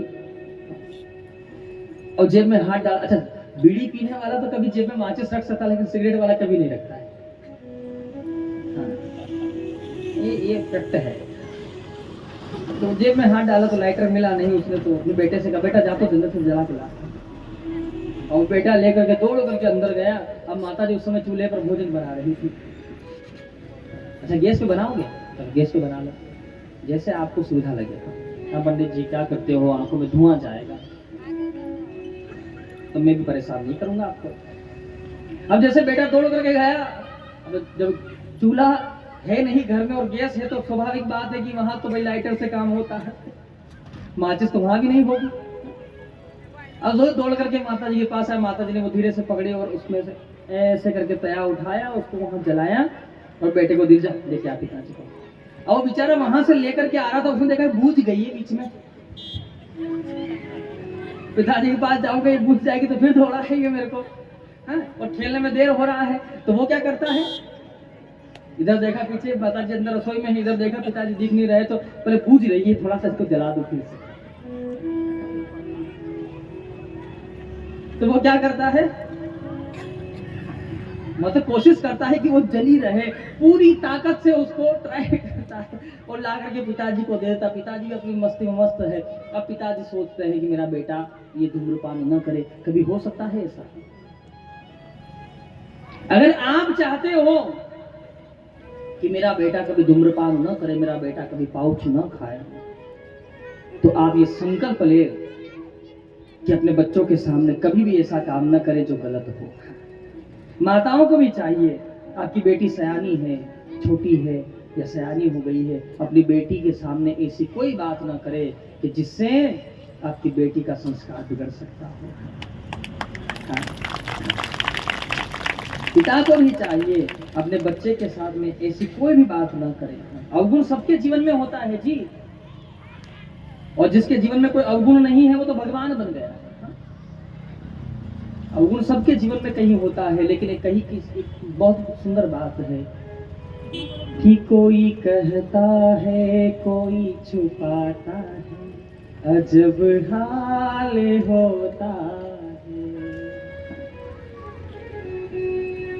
कोई तो बस बता देता है, कोई छुपा देता है, बस यही जिंदगी का सार है, तो चला जाता है।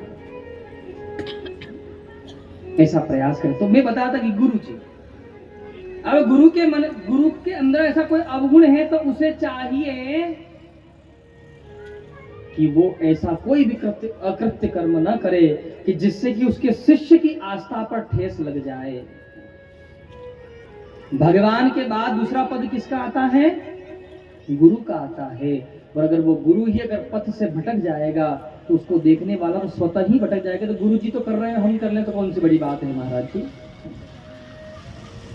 इसलिए जीवन में कैसा गुरु बनाएं? बोले अच्छा बनाएं, सोच समझ करके बनाएं। और एक और बात समझ लीजिएगा, शास्त्र संग की बात है कि गुरुजी कभी भी पांव को पकड़ के ऐसा घिसना नहीं चाहिए। कभी कभी तो मुझे डर लगता है ऐसा ना हो कि ज्यादा ही कोई घुमा दे तो हाँ, शास्त्र संग की बात बता रहा हूं। स्त्रियों के लिए विशेष बात है ये, माताओं के लिए शास्त्र अनुमति देता है स्त्रियों के लिए कि उनको पांव स्पर्श करना चाहिए। किसके करना चाहिए? या तो भगवान के या अपने पति के। या तो स्त्री अपने पति के पांव छुए या अपने भगवान के पांव छुए। अब आप सोचो महाराज गुरु जी के क्यों नहीं? गुरु जी के पांव आप छू सकती हो। 365 दिन में केवल एक ही दिन आता है और वो आता है व्यास पूर्णिमा, गुरु पूर्णिमा जिसको कहते हैं। उस दिन आप गुरु जी के पांव को छू करके उनके पांव का अभिषेक कर सकती हो, पूजन कर सकती हो। अब सोचो कि बाकी दिन क्यों नहीं? तो बाकी दिन इसलिए नहीं है कि स्त्रियों के लिए पातिव्रत धर्म परिपक्व रहता है, माताओं के लिए। आप अगर इस प्रकार करते हो तो आपका जो पातिव्रत धर्म है वो क्षीण हो जाता है। तो आप अगर गुरु जी के पांव पखारने हैं, आपको पांव छूना है, आपके पति पांव पखारेंगे और आप उस पर जल चढ़ा सकती हो, जल डाल सकती हो। स्त्री के लिए केवल पति का पांव छूना बताया है शास्त्र ने, या गुरु का तो साल में केवल एक बार, और गोविंद के पांव को पखारने की अनुमति प्रदान की है। मेरा भी आपसे यही निवेदन है कि अगर पांव पखारने हैं तो घर में पति तो है ना। हाँ, जब गुरु जी आ रहे हैं उससे पहले ही उनको चकलादी का बेलन दिखा दो कि देख लेना, अगर बात नहीं माने तो। हाँ, और जब होम मिनिस्टर कहते हैं तो वे अच्छे अच्छे करते हैं।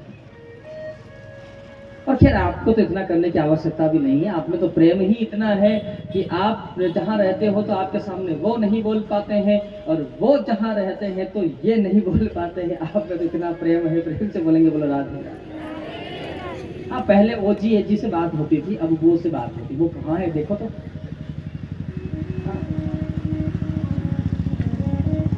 और आपका आनंद प्रेम भगवान खूब बनाए रखे। मैं तो कहूँ एजी ओजी से, ओजी और हजी से बात करते रहो, जैसे आपको बात करना वैसे करो, जीवन में बस प्रेम बना रहे आपका।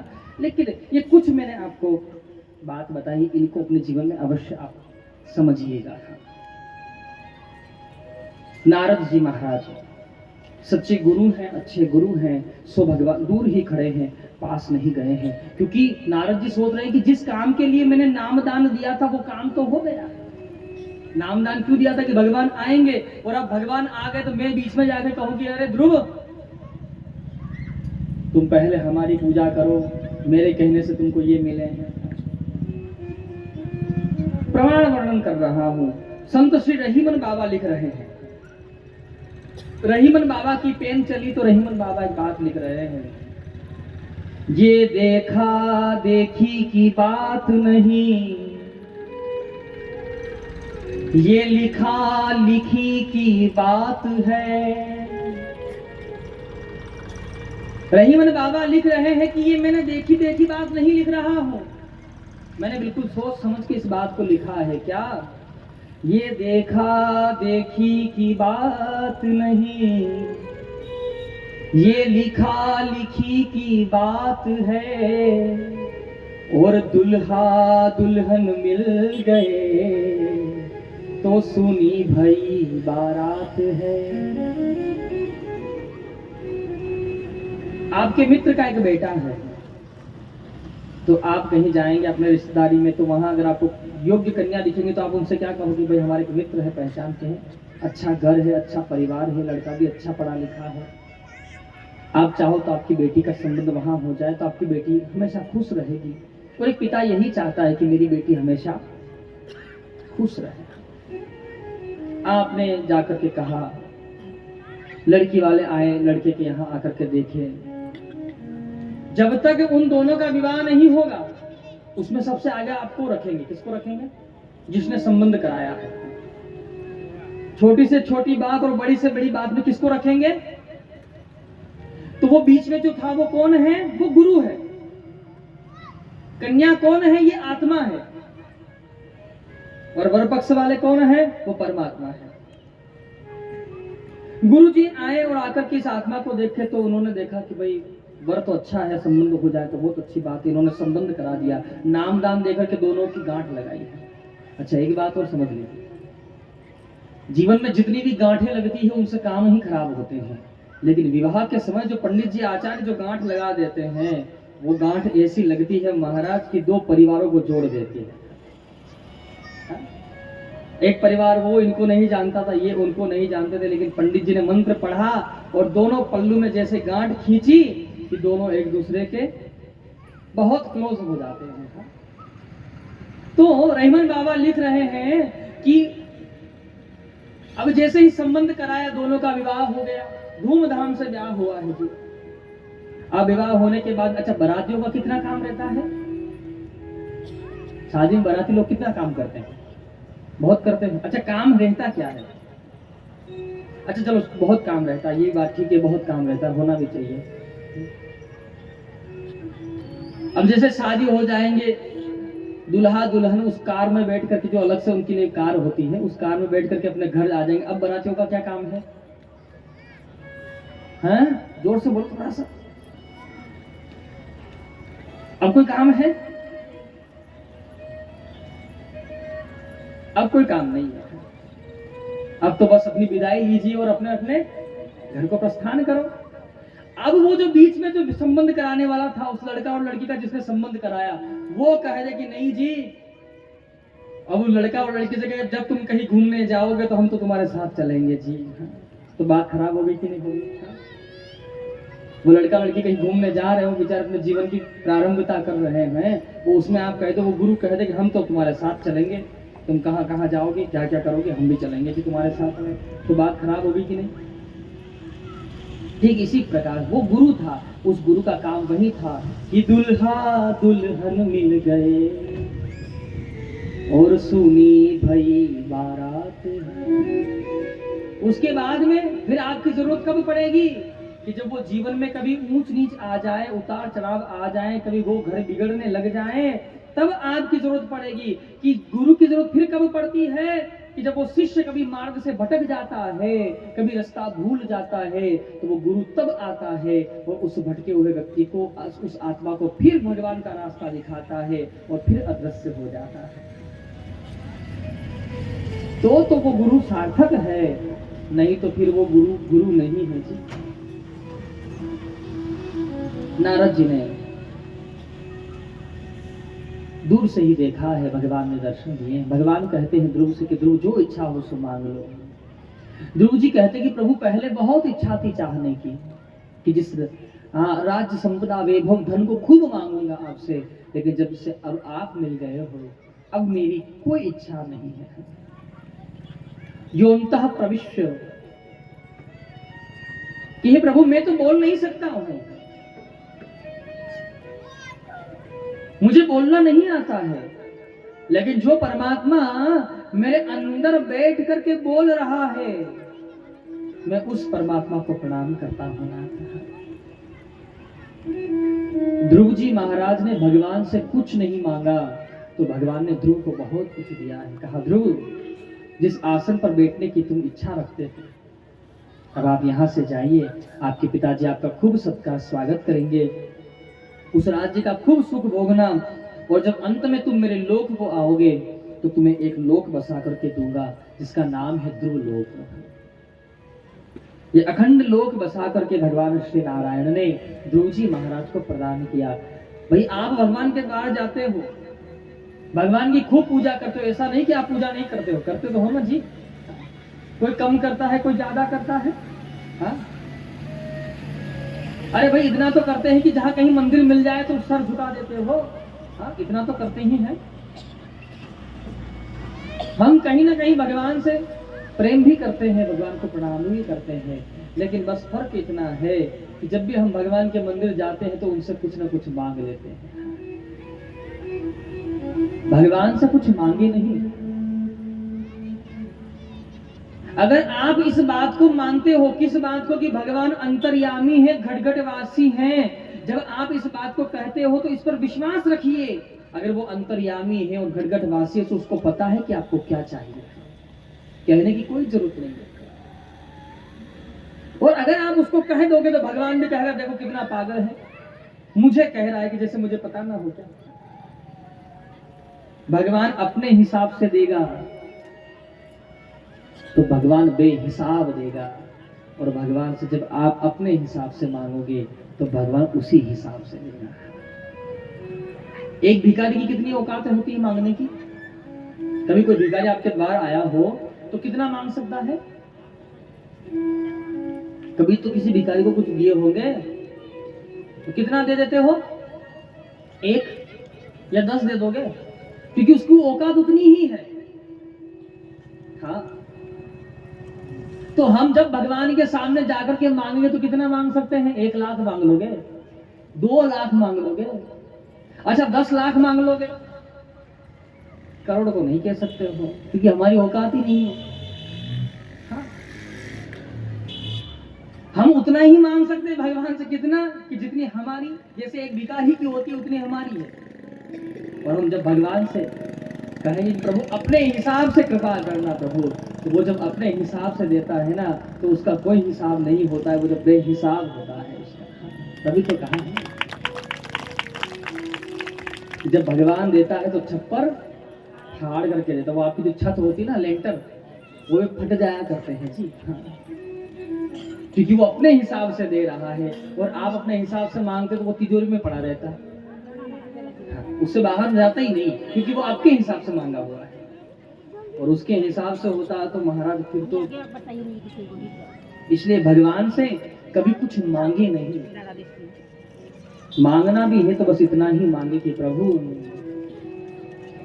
कि मैं मांगता तुमसे मेरे दाता। अगर आप मुझे देना चाहते तो बस इतना ही देना प्रभु, क्या कि मैं मांगता तुमसे मेरे दाता, वो चीज मुझको जरूर देना, कि मिले जमाने की सारी खुशियां, मगर ना मुझको गुरूर देना। ये प्रभु अगर आप मुझे देना चाहते हो तो जो मैं मांग रहा हूं वही देना, और वो क्या है कि जमाने भर की सारी खुशियां मिल जाए, कि न देना मुझको कुबेर का धन। मुझे कुबेर की संपत्ति नहीं चाहिए, क्या करूंगा, 2-4 गाड़ियां खड़ी हो जाएंगी, अच्छी कोठी बंगले बन जाओगे, उसका मुझे कोई फायदा नहीं है प्रभु। कि न देना मुझको कुबेर का धन, मगर सलीका जरूर देना। अगर आप मुझे देना चाहते हो तो मुझे कुबेर की संपत्ति मत देना प्रभु, क्योंकि कुबेर की संपत्ति रावण को मिली थी तो वो भी पगला गया था, मुझे वो संपत्ति नहीं चाहिए। अगर आप देना चाहते तो वो सलीका मुझे दे दो। सलीका कौन सा है? कि अगर मैं आपके दरबार में आकर के बैठूं तो आपकी अदब करूं, मैं आपको प्रणाम कर लूं, मैं आपके मंदिर जाऊं तो आपको लेट करके प्रणाम कर लूं, जब मैं आपके कभी द्वार पर भी आऊं, आपके भक्त से मिलूं तो उसको हाथ जोड़ करके राम राम कर लूं। बस इतना मुझे प्रदान कर देना और बाकी मुझे कुछ नहीं चाहिए। ध्रुव जी महाराज को भगवान ने अखंड लोक बसा करके दिया है। ऐसी कथा का यहाँ निरूपण है। यहाँ से आगे वर्णन करते हैं कि ध्रुव जी महाराज के भाई का यक्षों के द्वारा वध हो जाता है, तो ध्रुव जी महाराज ने यक्षों का उद्धार किया। यक्षों के साथ युद्ध हुआ है। नारद जी ने आकर के उनको समझाया कि ध्रुव, यक्षों के द्वारा तुम्हारे भाई का वध निश्चित था सो हो गया, तुम्हारे द्वारा यक्षों का वध था सो निश्चित हो गया है, पूर्ण हो गया है, अब इस संग्राम को रोक दीजिए। ऐसी कथा का वर्णन। यहाँ से आगे प्रसंग वर्णन करते हैं कि ध्रुव जी महाराज के वंश में अंग नाम के राजा हुए हैं, अंग से वेन महाराज हुए हैं, और इन्हीं वेन महाराज के द्वारा भगवान का एक अवतार होता है। बोल श्री पृथु भगवान की। इन्हीं पृथु भगवान, इनके वंश में अंतर्ध्यान नाम के राजा हुए हैं। अंतर्ध्यान, सहवीर ध्यान और प्राचीन बर्णी नाम के राजा की कथा का यहाँ विवेचन वर्णन करते हैं। यहाँ पर कथा में पंचम स्कंद की कथा पूर्ण होती है, चतुर्थ स्कंद पूर्ण होता है, पंचम स्कंद यहाँ से प्रारंभ